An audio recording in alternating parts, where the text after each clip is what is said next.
Welcome students. This is the third part of our topic, the spider and the bee. So far we have read that in St. James Library, a battle was going on between the armies of ancient and modern writers, and then a major incident happens at the highest corner of the large window of the library. A bee comes through a broken glass of the window and sits at the wall of the cobweb. Then starts an argument between the spider and the bee.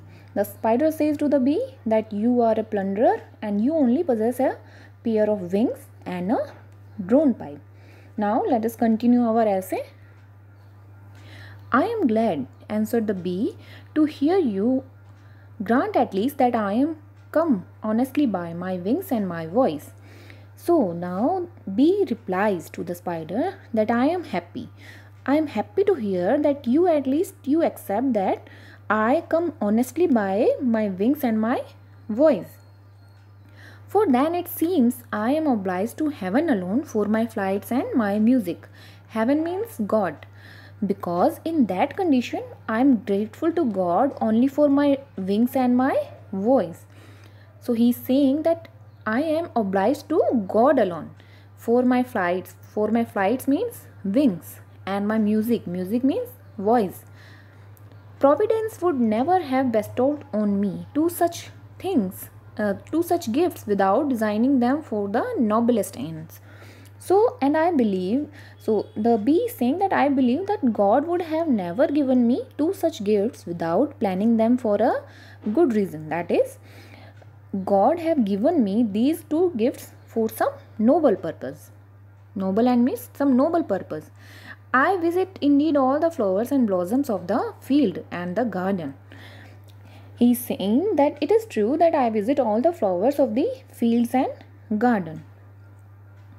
But whatever I collect from thence enriches myself without the least injury to their beauty, their smell and their taste. So he is saying that it is true that I visit all the flowers of the field and the garden, but whatever I collect from them makes me better without causing any harm to their beauty, their smell or their taste. Now for you and your skill in architecture and other mathematics, I have little to say.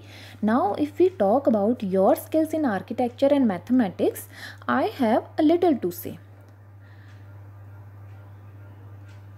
In that building of yours, there might for aught I know have been labor and method enough.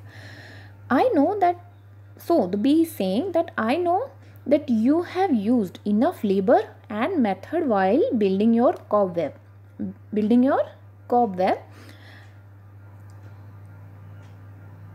But by woeful experience for us both, it is too plain.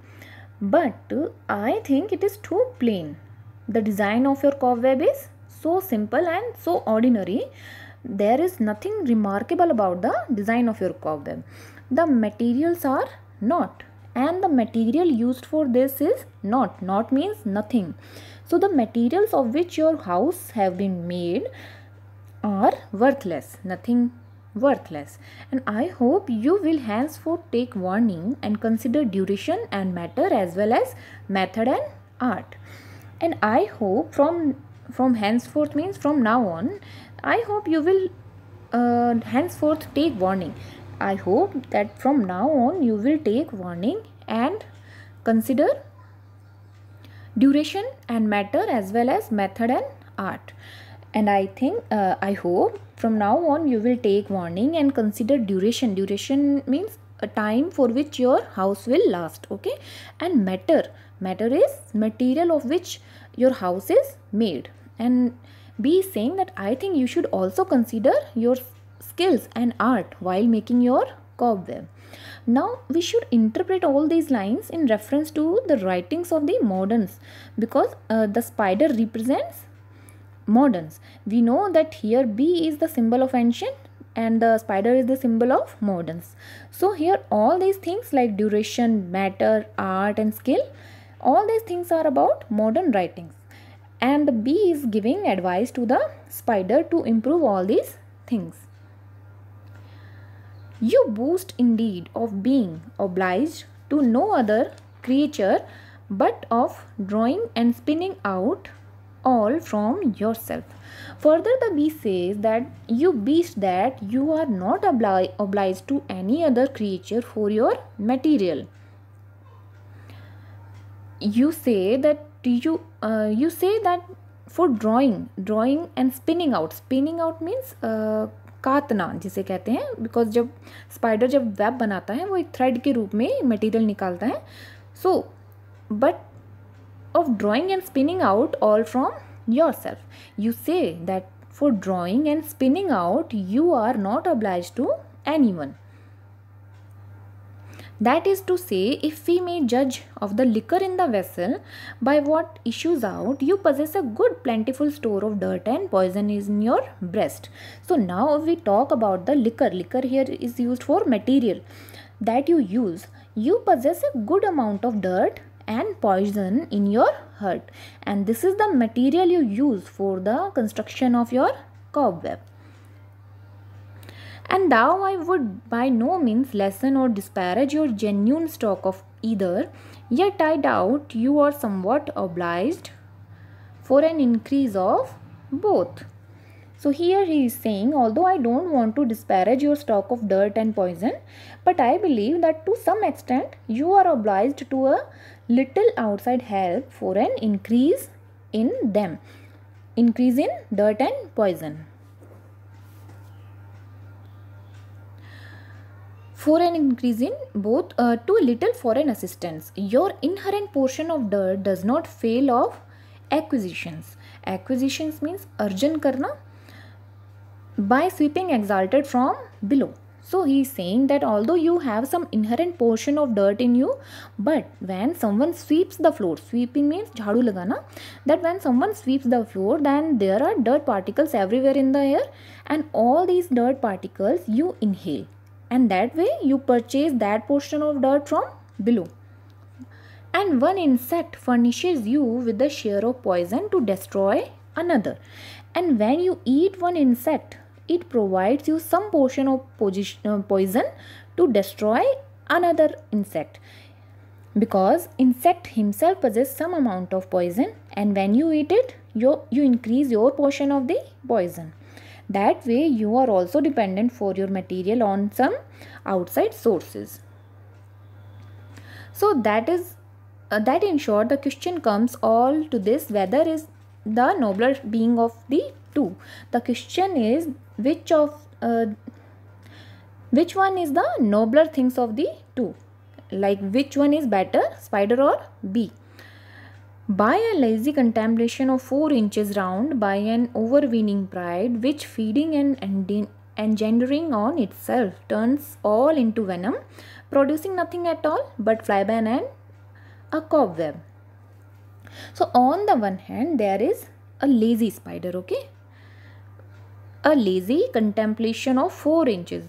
So on the one hand there is a lazy spider who is doing contemplation in his 4 inches cobweb, and who have excessive arrogance, okay.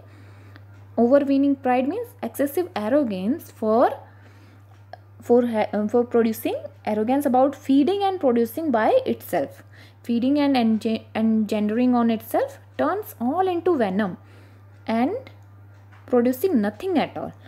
So on the one hand there is a lazy spider who is doing contemplation in his own 4 inches cobweb, and who have excessive pride about feeding and producing by itself, and who turns all the material into waste and poison, who only produces flyban and cobweb. Flyban, here the word venom, flyban means poison which kills flies, and cobweb. So on the one hand there is spider who only produces flyban and cobweb, or that by a universal range with long search, much study, true judgment and distinction of things brings home honey and wax. And on the other hand there is bee who wanders by universal range, who wanders everywhere for search and study, with long search, much study, for search and study, who wanders everywhere and makes judgment and distinction of things, and finally brings home honey and wax. So on the one hand, there is a lazy spider who only produces poison and makes cobweb, and on the other hand, there is bee who wanders everywhere and brings home honey and wax. This dispute was managed with such eagerness, clamour and warmth that the two parties of books in arms below stood silent a while, waiting in suspense what would be the issue. So, although the war was going on in the library between the two armies of modern and ancient writers, but they were so eager about the dispute of spider and the bee that these armed forces stood silent for a while, waiting for the result of the issue between the spider and the bee, which was not long undetermined, for the bee, grown impatient at so much loss of time, fled straight away to a bed of roses without looking for a reply, and left the spider like an orator collected in himself and just prepared to burst out. Now bee got impatient.